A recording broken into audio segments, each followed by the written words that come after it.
put it up and you go over other photos later. I'll send them a note now.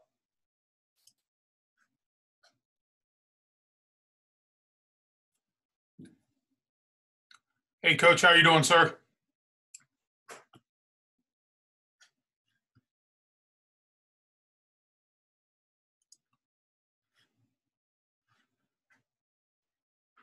Oh, what's going on here?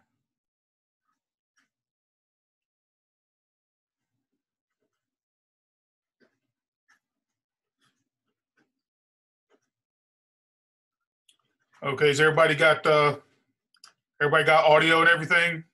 Recording capabilities? Yes, sir. Okay, we're gonna give a couple more minutes to let a couple other people log on, and then we'll get Coach Houston going.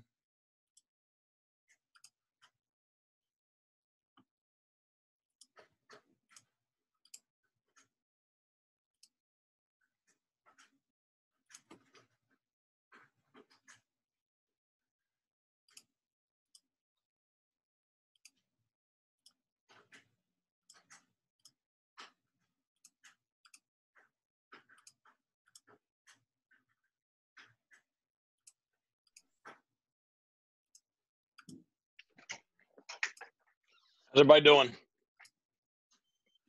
We're doing good, Coach. Waiting on anybody? Whenever you're ready, we'll let you go ahead and go, okay? All right. Do we need to wait on anybody, or is everybody? We've got 13 people in right now, Coach, so we should be able to go. Okay. All right. Sounds good. Well, I'll tell you, when it kind of hit you this morning was, we were out there on the field getting ready to go, and we're getting ready for flex, and we have a kind of a sound off thing with Big John that he does, and of course the socially distanced flex is a lot different than our traditional pregame warm up. So you've got people from back line to back line, all over the field. And so most of the time you don't really hear a whole lot. You hear it, but it's not like it normally is with our flex.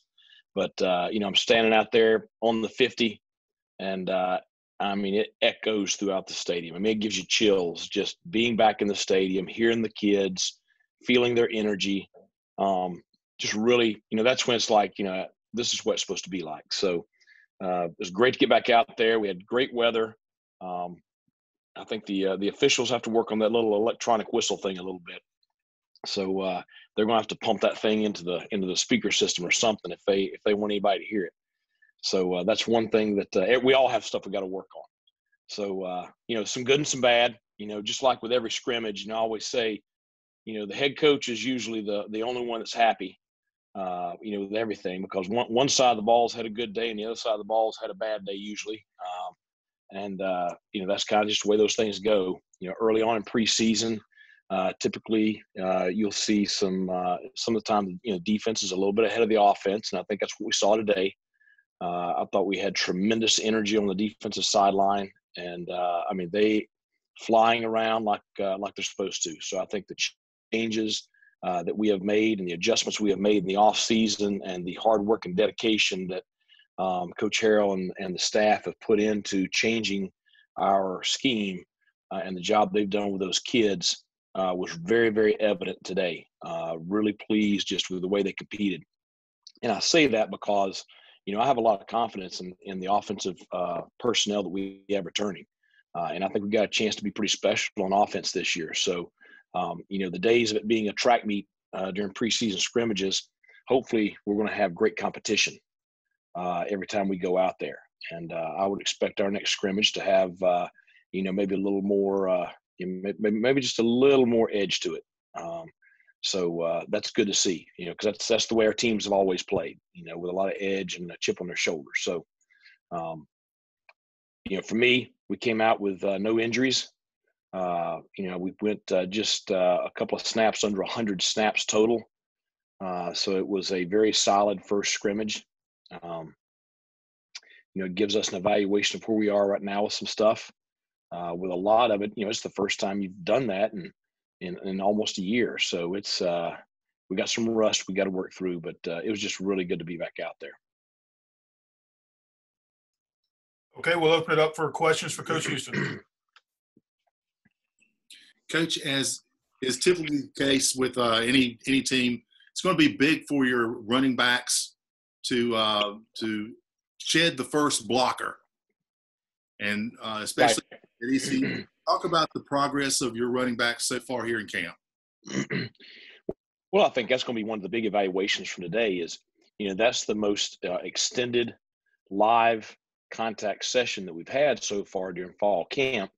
And, the key really is, for a running back is, there's going to be X number of yards that are just there because of how the O-line and tight ends, receivers, how they block everything up. The key to a great running back is, what does he do after contact? What yardage does he get after what was already there? An average running back is going to just get the yardage that's there, and that's all they're going to do. So I think that's a big evaluation piece. And certainly we have some guys that run with some power. I think that we have a lot of depth in that room, and I think we have a tremendous amount of competition. I mean, this is a deal right now where I couldn't sit here and tell you who's going to be the starter, game one. I think there are a lot of candidates.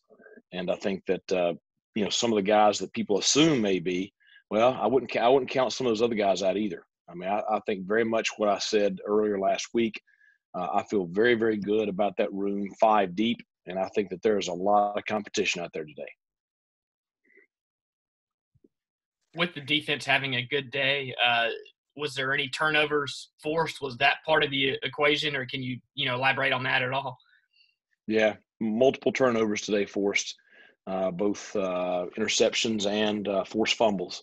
And I think that that happens when you get, it's your first scrimmage, and all of a sudden you get a defense that's very aggressive, very in your face, and it's you hadn't done it in about a year. So I think that some forced errors there.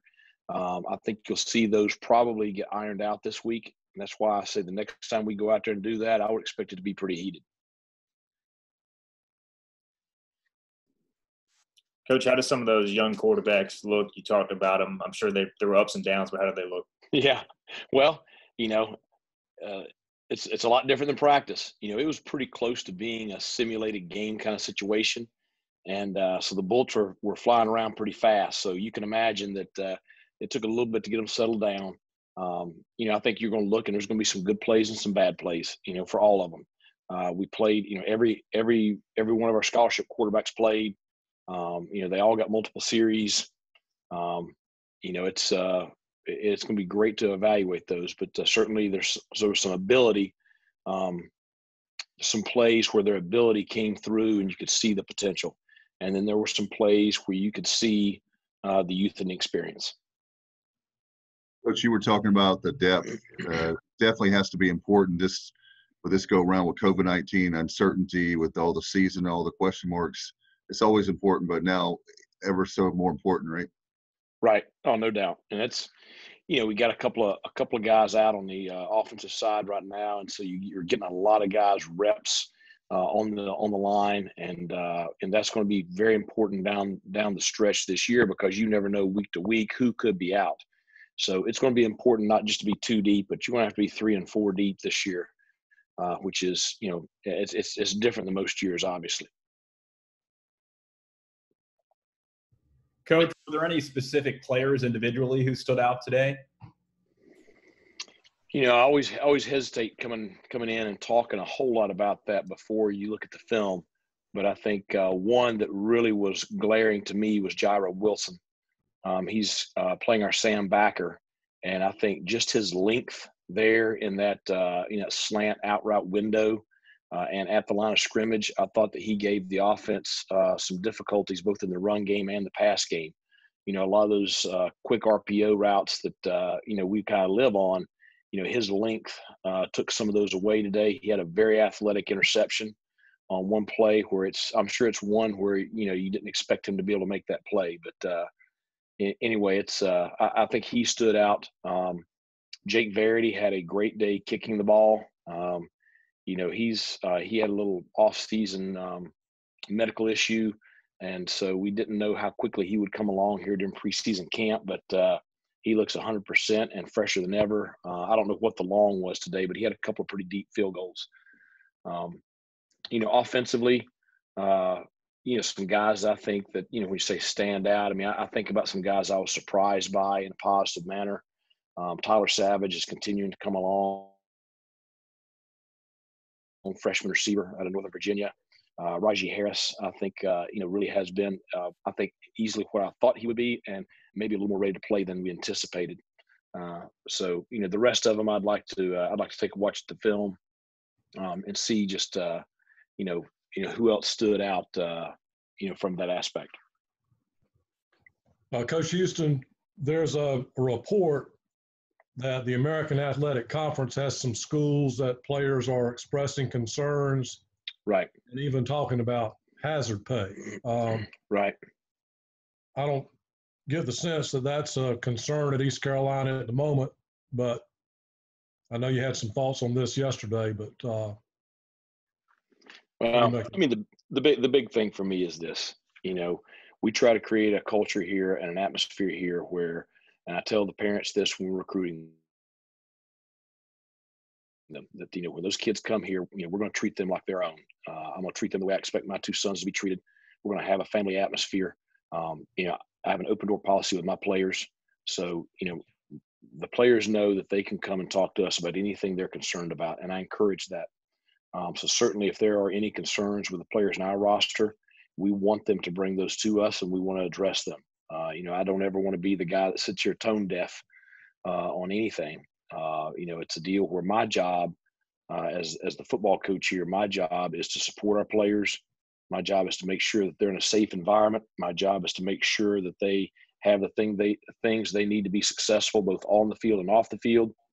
And if I'm doing my job correctly, then they're going to graduate from East Carolina University and they're going to be the man that God created them to be when they leave here. And so that's how I approach, what my role is. And, I really very much, want to be an advocate for our players and someone that can support them in any manner. So I don't know if any of our guys have been involved with any of that. No one has brought it to me from a standpoint of they were. And, we have had things brought to us. I've had multiple meetings where Q&A with myself, Q&A with John Gilbert, where we try to get answers to questions that our players have. Obviously, we have a very stringent medical process in terms of dealing with the COVID-19 virus. We're fortunate to have a strong medical community here locally.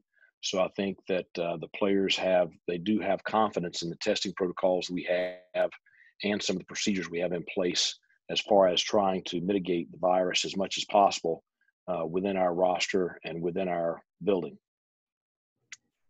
Coach, I'm interested about any sort of travel plans currently. It just seems like let's say 10 players on a plane end up testing and they can't end up playing and you can only bring 70 players.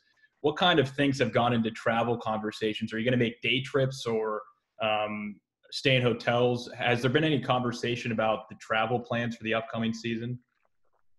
Well, I mean, I think that, when you talk about everything, whether it's home or away, you're really talking about, after everybody tests on Wednesday, which we had a test Thursday this past week, we got all the results back Friday.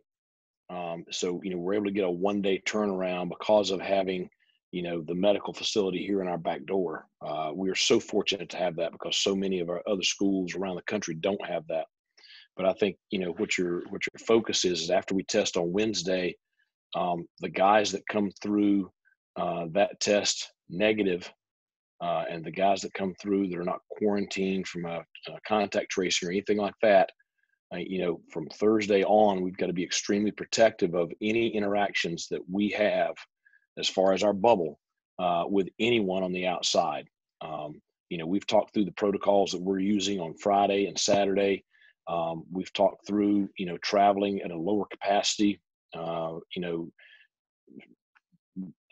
nights stay at a lower capacity, trying to distance as much as we can, trying to keep guys isolated as much as we can to try to protect, everyone to game day. So I think that there are, some, I think you look at what the NCAA has as far as their protocols.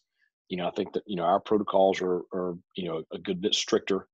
I think that, that's, you guys got to try to do everything you can to keep everybody safe going into game day. But, we've discussed so many things, that you guys are well aware of as far as, factors that we can control. And that's all you can do is try to control what you can control. With Mason Garcia, how did he do today? And kind of stemming from what you said yesterday, have you noticed different energy or mindset with him knowing, when he did get eligible? First, every single day you go out there and watch him, you see the God-given ability. He can throw a football as good as any kid I've ever seen. He can put some zip on it. He can get the ball in tight places quickly. So he has the God-given ability. It's on display every single day. I think, what you saw today was all of a sudden, you jump out there and you got bullets flying everywhere. It can rattle you. I thought that there were moments today where he was uncomfortable, which that's good. He's got to go through that. Every freshman quarterback has been through that. I thought there were some times today where he looked very comfortable. Every snap he gets, he's going to improve. Every day he's out there, he's going to get more comfortable. So I think that's where I would put him at right now is, he's a freshman in his first fall camp, seeing live action. And it's a growing process. Fortunately, we've got other guys in that room. We've got a veteran quarterback, in Holton, to where, he's not going to be thrown out there before he's not ready. So we just got to bring him along and grow him up like the rest of them. He's excited about the fact that he's got the eligibility stuff behind him, though. He's excited about the fact he can go out there and now he can just play football and doesn't have to worry about that stuff.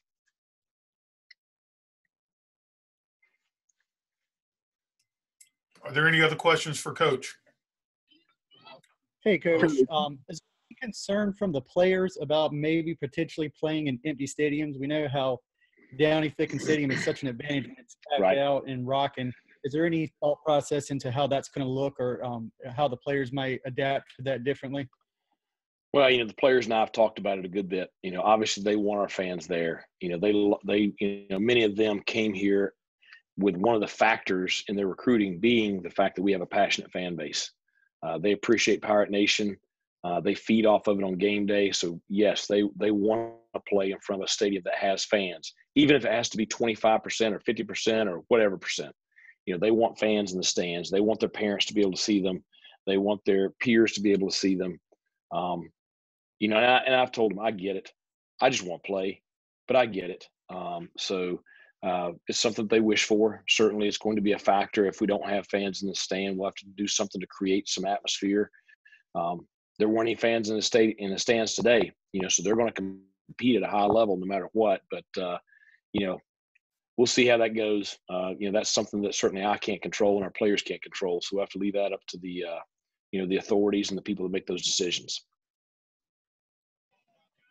Coach, you and your staff certainly brought in a very large 2020 class.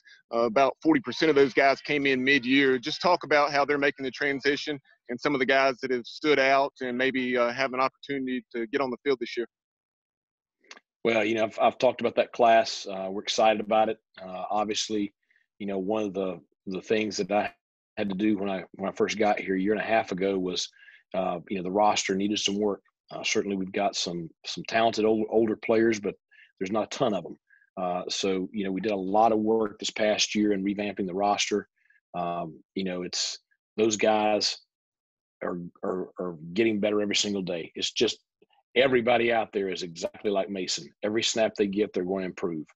But, at least when we take the field, we have size and we have athleticism. And that's been the thing that's been the most apparent so far during this preseason camp. They may not know which way to go. We got to take care of that stuff. But at least they get there quicker and then we look the part. So we got to grow them up. That's the big thing. Grow them up. So every single day we're going to improve. And I think that today was very evident of that. The rotation we had on the defensive line, you're running guys, 2 and 3 guys on the field virtually every other snap. We played a ton of guys up front today. And the difference that made was our front defensively was fresh the entire scrimmage today, and allowed them to play fast, and allowed them to not be fatigued. And certainly, you look at the situation we were in last year where there was no rotation. And Alex Turner was a great player. I love that kid.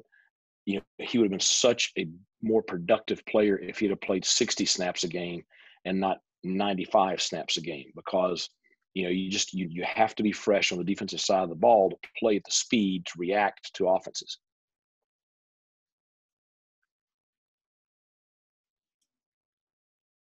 Okay, Coach Houston, thank you very much. Thanks a lot, guys. Have a great Okay. weekend. You too. See you next week. Thanks, Coach. Thank you, Coach.